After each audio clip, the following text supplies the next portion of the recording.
तो इन सेंटेंस के स्ट्रक्चर्स को हम यहाँ पे सीखेंगे और हर सेंटेंस का ग्रामर साथ के साथ डिस्कस करते हुए चलेंगे ताकि कंसेप्ट्स क्लियर हों और इनके बेसिस पे फिर आप दूसरे सेंटेंसेस बना पाएं। Alright, so I will be sharing my screen with you. Screen में आपके साथ में शेयर कर देता हूँ। प्रैक्टिस करने का बेस्ट तरीका बस यही है कि whatever you see on the screen in English you repeat every sentence after me loudly. जोर से बोल के प्रैक्टिस करिएगा और फिर से एक बार कि ट्रांसलेशन बिल्कुल नहीं करना है, जो सिचुएशन है उसमें बात कहने की कोशिश करिए अपने तरीके से। जैसे कि दो दोस्तों के बीच का ये कॉन्वर्सेशन है, एक दोस्त किसी के घर पे पहुंचा है अपने दोस्त के, अब वहां पर मान के चलिए आपके घर पे कोई आया, आपको उससे पूछना है कि यहाँ आने में कोई दिक्कत तो नहीं हुई। एक्चुअल में प्रॉब्लम कहाँ आ जाएगी, अगर हम सारे के सारे शब्दों को यूज करने की कोशिश करेंगे। आपके घर कोई आया, आपको पूछना है आने में कोई दिक्कत तो नहीं हुई। अब शब्दों को भूल जाइए कि मैंने क्या लिखा है, वो सिर्फ सिचुएशन समझने के लिए लिखा है। अब आप बोल के देखिए। देखिए एक तरीका तो बिल्कुल सिंपल ये है, any issues finding the place, any issues finding the place. एक तरीके से आपने ये पूछ दिया कि कोई दिक्कत तो नहीं हुई, कोई इश्यू तो नहीं आया, फाइंडिंग द प्लेस यानी इस प्लेस को ढूंढने में कोई दिक्कत तो नहीं आई। बस इस ग्रामर का बड़ा ध्यान रखना है, कहां पर आईएनजी लगा रहे हैं, कहां पर नहीं लगा रहे हैं। और ये चीजें कैसे समझ में आएंगी, जब आप पूरा सेशन देखेंगे तो लॉजिक समझ में आ जाएगा और रिपीट करेंगे तो याद भी होने लगेंगे सेंटेंसेस। इसी बात को आप दूसरे तरीके से कह सकते हैं। मान के चलिए दोस्त आया आपके घर पे, I hope you had no trouble to find the place, right. आगे आपने अपनी बात कही, I hope you had no trouble to find the address, right. आपने राइट लगा के उसकी हामी मांग ली कि भैया पक्का कोई मुश्किल नहीं है, मुझे लग रहा है पक्का ना। Getting my point. तो हमें लहजा समझना है कि किस तरीके से इस बात को कहा जा सकता है। अब मान के चलिए बहुत ही ज्यादा कैजुअल है, आपके साथ में फेमिलियर है फ्रेंड, तो आप सिंपल इतना भी कह सकते हैं, the address is very easy isn't it, the address is very easy, right. तो इस तरीके से हमको सिचुएशन में क्या कहना है ये चीज आप लेकर के चलिए अपने माइंड में, ना कि शब्दों पे ध्यान देना है। Look at the next sentence. आपने कह दिया बिल्कुल आपका दोस्त पहुंचा, आप कह सकते हैं the address is very easy, right.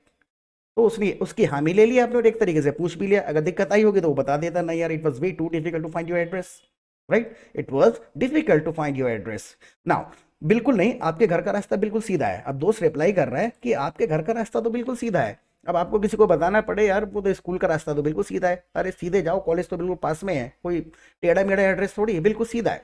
अब जब हमको इजीनेस बतानी है ना, बिल्कुल सिंपल तरीके से देखिए, नॉट एट ऑल। उसने कह दिया बिल्कुल नहीं, not at all, your address is very easy, your address is very easy. या फिर और थोड़ा सा जोड़ दो, not at all, your address is very easy to find, your address is very easy to reach, right. तो आगे एक दो शब्द और जुड़ता चला जाएगा। वैसे अगर आपने पहले बता दिया होता तो मैं आपको लेने आ जाता।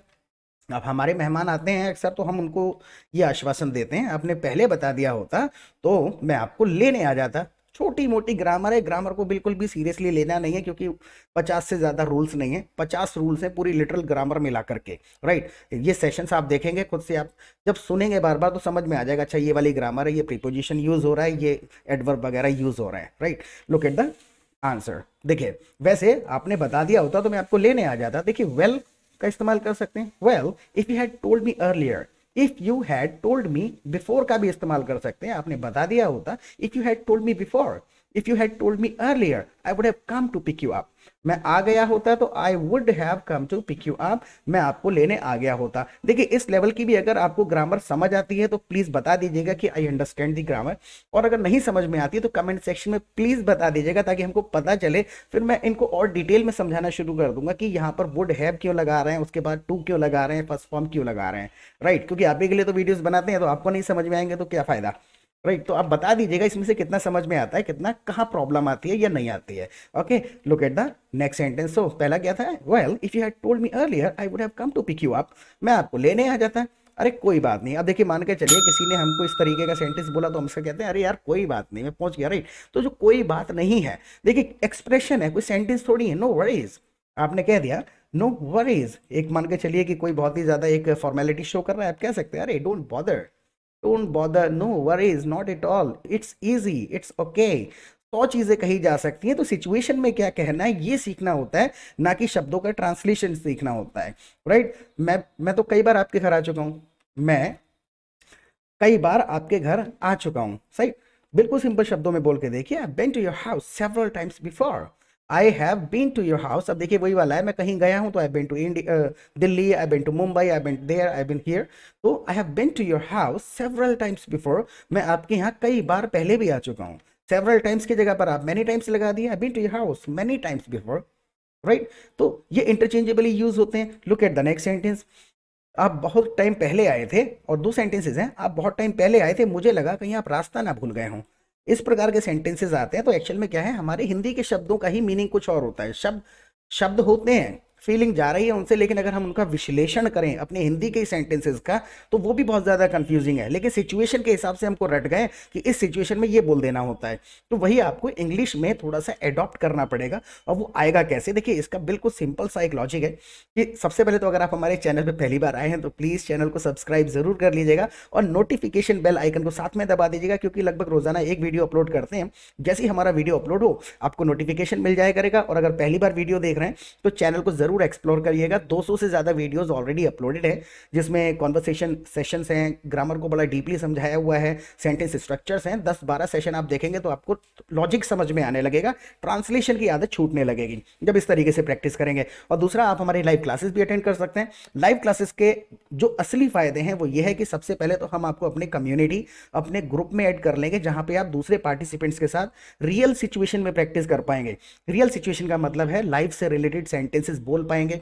ग्रुप में 200-250 लोग होते हैं करीबन, तो जब आपस में बातें करेंगे वहां पर लोगों की कॉन्वर्सेशन पढ़ेंगे। जैसे इस प्रकार से मान के चलिए कि ये जो सेंटेंसेस हैं इसके जो ऑल्टरनेट्स हमको पता चल रहे हैं, किसी ने किसी को एक सेंटेंस एक्सप्लेन कर दिया ग्रुप में मान के चलिए, राइट, तो वो बंदा क्या, उसने थैंक यू बोल दिया, तो उसके जवाब में बंदा कहेगा नो वरीज। कोई और दूसरा बंदा होगा वो उसकी जगह कहता है डोंट बॉदर। कोई कह देगा अरे नो नीड टू मेंशन। तो जब आप रियल सिचुएशन में लोगों की इंग्लिश सुनेंगे, ग्रुप में प्रैक्टिस करेंगे, तो ब्रॉड इंग्लिश पता चलेगी कि इस सिचुएशन में क्या क्या कहा जा सकता है। हर बंदे का अपना लेवल है, कोई बेसिक इंग्लिश लिखता है, कोई एडवांस लिखता है, कोई ईडियम्स फ्रेजेस वगैरह यूज करता है। तो ब्रॉड इंग्लिश पता चलेगी, एक एटमॉस्फेयर आपको मिल जाएगा। जब भी प्रैक्टिस करनी है वहाँ पे सिर्फ आप चैटिंग नहीं करते, आप फोन पे बात कर सकते हैं। फ्रेंड्स बन जाते हैं तो लोग कॉल करके डिस्कस करते हैं इंग्लिश में, तो प्रोनाउंसिएशन की आदत पड़ेगी, समझ में आएगा कि क्या लेवल है मेरा, मैं कितना अटक रहा हूँ, कितना बोल पा रहा हूँ, राइट। प्रैक्टिस पार्टनर्स आपको मिल जाएंगे। और शाम को जब हमारी लाइव क्लासेस होती है तो वहां पर भी we simply come together every evening and we discuss anything in English for 2 hours. 2 घंटे डिस्कशन करते हैं कि इसका क्या ग्रामर है, इसका क्या ऑल्टरनेट है, और कितने तरीके से इस बात को कहा जा सकता है। लोग अपने अपने ग्रामर के कुछ कंसेप्ट पूछते हैं, डाउट्स पूछते हैं। तो जब आप डाउट्स और कंसेप्ट वाली सेशन में बैठेंगे, 1.5-2 घंटा डिस्कशन सुनेंगे, तो कंसेप्ट्स क्लियर हो जाएंगे and you will start speaking English fast, fluently and confidently the way you want to speak. और फीस की बिल्कुल चिंता मत करिएगा, बहुत ही छोटा सा अमाउंट है, राइट। तो लाइव क्लासेस में आप जरूर आइए, बहुत ज़्यादा फायदा होगा। जो आप अचीव करना चाहते हैं थोड़ा जल्दी हो जाएगा, राइट। अकेले प्रैक्टिस करते रहेंगे तो होता क्या है, हिंदी में ये सेंटेंस आपने सोचा और उसका ट्रांसलेशन बनाने में लग गए तो 10% इंग्लिश बन पाती है, because 90% of the English is spoken its own way which has no connection with Hindi. Hindi जैसा कुछ भी नहीं है।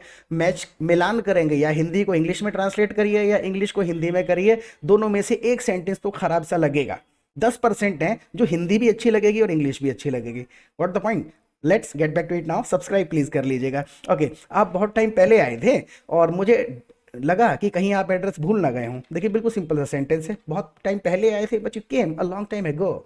But you came a long time ago. अब देखिए कोई केम कह देगा, but you arrived a long time ago, right. बहुत टाइम पहले आए थे और आई was worried you might have forgotten the वे।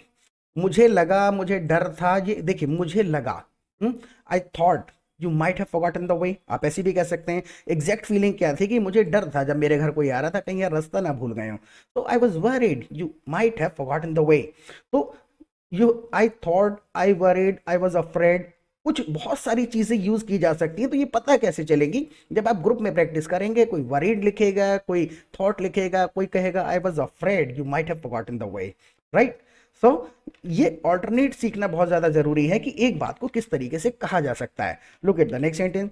अच्छा, और बताओ जिंदगी कैसी चल रही है। अब देखिए मान के चले बंदे का वेलकम हो गया उनके घर में, अब वो कह रहा है अच्छा और बताओ जिंदगी कैसी चल रही है, राइट। तो देखिए आप पूरा सेशन देखिएगा तो इसके ऑल्टरनेट पता चलेंगे, लॉजिक समझ में आएगा। बिल्कुल आगे आधे में छोड़ के नहीं जाना है। ओके, सो एनीवे, अब यहाँ पर जब उसने एनीवे कहा तो उसने कहा अब स्वागत वगैरह की बात हो गई, तुम आ जाते लेने जो भी है, राइट। तो एनीवे करके उसने पुरानी बातों को डिस्कनेक्ट करते हुए कहा लीव इट असाइड, इसको अलग करो। Anyway tell me how is life treating you. जो आया है वो कह रहा है कि चलो ये सब छोड़ो, anyway tell me how is life treating you, यानी आपकी जिंदगी कैसी चल रही है। ये कॉमन एक्सप्रेशन है इंग्लिश में, जब हम पूछते हैं और भाई क्या हाल चाल है, जिंदगी कैसी चल रही है, so how is life treating you. या फिर आप दूसरे तरीके से कह सकते हैं, और भी छोटा एक्सप्रेशन है, how is life. Anyway tell me how is life. Anyway tell me how are you doing. Anyway tell me how are you. 100 चीजें कही जा सकती हैं, ट्रांसलेशन के पीछे पड़ेंगे तो अटकने लगते हैं। ओके, सब कुछ ठीक है, बस पैसे की थोड़ी परेशानी है। सब कुछ ठीक है, बस पैसे की थोड़ी परेशानी है। अब कैजुअल बातें जब करते हैं ना, तो फिर हम अगर बहुत फॉर्मल हैवी वर्ड्स इस्तेमाल करेंगे तो मजा नहीं आएगा, राइट। तो वो कैजुअल एक्सप्रेशन को एक्सप्रेस करने के लिए स्ट्रक्चर और वर्ड्स पता होने चाहिए। Everything is okay, just a bit tight on cash. Everything is okay, just a bit tight on cash. या फिर आप ऐसे कह दीजिए, everything is okay, just struggling with finance. Everything is okay, just struggling with finance. Financial problem है, everything is okay, just running low on cash. Everything is okay, just running low on cash. Low on cash का भी इस्तेमाल आप कर सकते हैं, running short on cash, running low on cash. यानी कि जब पैसे कम होते हैं हमारे पास में, तो फाइनेंशियल इश्यूज जब हम फेस कर रहे हैं, so everything is okay, just running low on cash. थोड़े पैसे कम है, राइट। तो ये 3 ऑल्टरनेट है। जब आप ग्रुप में प्रैक्टिस करते हैं, लोगों की इंग्लिश सुनेंगे, तो एक्चुअल में इस बात को कम से कम तो 20 तरीके से कहा जा सकता है इस एक्सप्रेशन को, कि भाई मैं पैसे की तरफ से थोड़ा सा परेशान हूं। अब देखिए, एक और तरीके से लिख के देख लेते हैं। Everything is okay, just facing some financial issues. Just facing some financial issues, यानी थोड़े से फाइनेंशियल इश्यूज आ रहे हैं। नाउ अगर आपके माइंड में इन बातों को कहने का कोई तरीका आता है, तो प्लीज सेंटेंसेस लिखिएगा। Okay, look at the next sentence. वैसे तुम्हारी गाड़ी कहाँ है, बेच दी क्या? 2 सेंटेंसेस हैं इसके अंदर, छोटे छोटे क्वेश्चन कर दिए। वैसे तुम्हारी गाड़ी कहाँ है, बेच दी क्या? अब देखिए, इस सिचुएशन को समझिएगा। यहाँ पर हम एनी वे नहीं करेंगे। Well, where is the car, did you sell it? यहाँ पर वेल कर दिया, तो हमने ये नहीं कहा कि ये सारी बातें छोड़ो, राइट। उसने कहा कि पैसे की तरफ से थोड़ी परेशानी है, तो हम ये नहीं कह सकते यार यार ये सब छोड़ो, राइट। तो यहाँ पर कह देंगे, well, where is the car, did you sell it? Getting my point. तो वर्ड का अप्रोप्रिएट यूसेज हमको करना आना चाहिए, नहीं तो फिर हमारे मीनिंग बदल जाएंगे, और ज्यादातर केसेस में मीनिंग या सेंटेंस भी नहीं बन पाता है, right. Well, where is the car, did you sell it? क्या आपने गाड़ी बेच दी? मुझे खुद नहीं पता। अब जिस बंदे की गाड़ी गायब है, वो कह रहा है कि मुझे खुद नहीं पता है, तो even I am not sure, even I don't know, even I am confused, right. अब अवस्था क्या है, वो ऐसी बात क्यों कह रहा है? क्योंकि वो थोड़ा इडियोमेटिक तरीके से, जैसे हम आपस में बातें करते हैं, वो इस तरीके से बात को इनिशिएट करना चाहता है। क्योंकि जब हम कार बेचते हैं, जब हम कुछ बेचते हैं, तो बदले में हमें पैसे मिलते हैं, और मुझे पैसे मिले नहीं है, राइट। क्योंकि जब हम कुछ बेचते हैं, तो बदले में हमें पैसे मिलते हैं। इसी बात को कहना है। Because when we sell something, जब हम कुछ बेचते हैं, when we sell something, we usually get money against it. We usually get money against it भी कह सकते हैं, but when we sell something, we usually get money in exchange for it. We usually get money in exchange for it. लिख के बता देता हूं मैं कि when we sell something, जब हम कुछ बेचते हैं, we usually get money in exchange for it। तो ये छोटी छोटी चीजें, in exchange of it नहीं कहेंगे, for it कहेंगे। ये चीजें कैसे समझ में आएंगी? जब आप ध्यान से देखेंगे, और जब आप ध्यान से देखेंगे ना, तो एक बिल्कुल सीधी सी बात है, इस बात को कहने का आइडिया आपके माइंड में भी जरूर आएगा, लेकिन आप लिखते नहीं है कमेंट सेक्शन में, सिर्फ आप देखते हैं। तो लिखा करें अपने sentences. Okay, look at the next sentence. पहेलियां मत बुझाओ। देखिए, बंदा कह रहा है कि यार मुझे भी नहीं पता गाड़ी बेच दी या नहीं बेच दी, क्योंकि कुछ बेचते हैं तो पैसे तो मिलते हैं।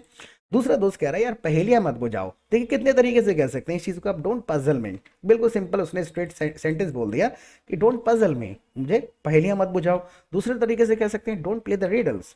Don't play the riddles. Riddles का मतलब ही पहेलियां ही होता है, तो पहेलियां मत बुझाओ, वहां पर प्ले कहा जाता है, right. Don't play the riddles. तीसरे तरीके से कह सकते हैं, don't beat around the Bush.